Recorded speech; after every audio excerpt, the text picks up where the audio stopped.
అప్పుడు సామెత పుట్టింది, చెప్పులున్నవాడు వెనకాల అప్పులున్నవాడు వెనకాల వెళ్ళొద్దని. చెప్పులున్నవాడు వెనకాల మనం వెళ్ళామనుకోండి చెప్పులు లేకుండా, వాడికి ఏం చెప్పులు ఉన్నాయి కాబట్టి ఎలా పడితే అలా నడుస్తాడు, ఎక్కడ రాళ్ళు ముళ్ళు చూసుకోకుండా. నువ్వు నడిస్తే గుచ్చుకుంటాయి.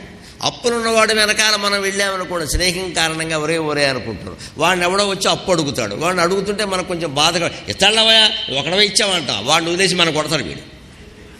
నువ్వేంటి పెద్ద సమర్థిస్తున్నావు వాడిని, నువ్వు సంతకం పెట్టు, నువ్వు దా కూడా ఉన్నాక సమర్థించక తప్పదు కదా, కొడుతుంటే చూడలేం కదా. ఊరుకోవా, నువ్వు అక్కడవే ఇచ్చావా, ఊళ్ళో బోళ్ళంత మంది ఇచ్చారంటే అంటే నువ్వు చెబుతున్నావు అక్కడ నడిచి నువ్వు కట్టు.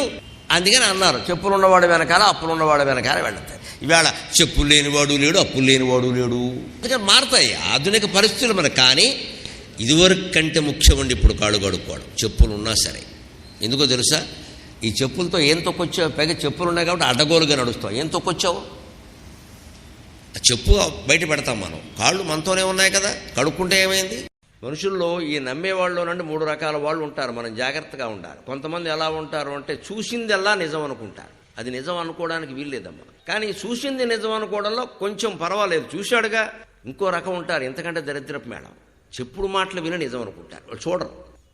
నాకు తెలుసండి ఆవిడ చెప్పిందండి, ఆవిడ ఏమన్నా సతీ సావిత్ర, సతీ సుమత, అనసూయ, దిగజారిపోయి చెప్పుడు మాటలు నమ్మేస్తారు. ఎందుకంటే అసలు వాళ్ళ మీద ముందే ద్వేషం పెంచుకుని వాళ్ళ మీద ఎవరైనా ఈ మాటలు చెప్తే బాగుండని ఆశిస్తూ ఉంటారు. అందుకని ఎవడో ఒకడు చెప్తాడు. ఇక 3వ రకం ఉన్నారు, మరీ దారుణం ఉండు బాబు, అధములు.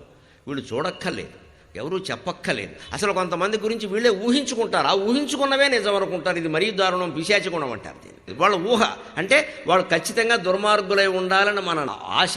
ఎందుకని మనం తిట్టుకోవాలిగా, మనం తిట్టుకుందుకు మనుషులు కావాలిగా. వాళ్ళు మంచివాళ్ళు అయిపోతే ఎవరిని తిట్టుకుంటాం. అందుకే మన చుట్టాల్లో మన దగ్గర వాళ్ళు కొంతమందిని మనం మంచివాళ్ళు అన్నా సరే నమ్మమండి, వాళ్ళ మీద ఏదో కూడా చెప్తూ ఉంటాం. ఎందుకంటే వాళ్ళు మంచివాళ్ళు కావడం మనకి ఇష్టం లేదు, మన దుర్మార్గపు మనస్సు.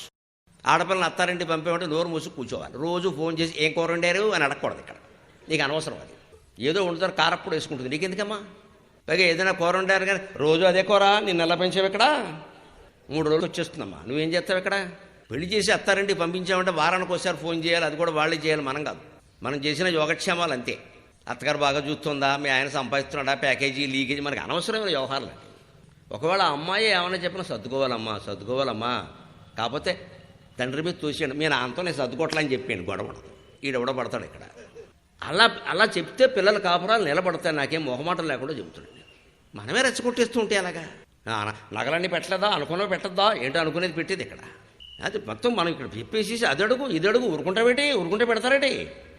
మనకి ఈ నగలు, ఈ భోగాలు ఇవి ముఖ్యమైపోయే, కాపురం అక్కర్లా. వాళ్ళు పాపం భార్యాభర్త ఆనందంగా ఉన్నారమ్మా, నగలు కూడా ఎందుకు అక్కడ, వాళ్ళు బాగానే ఉన్నారుగా.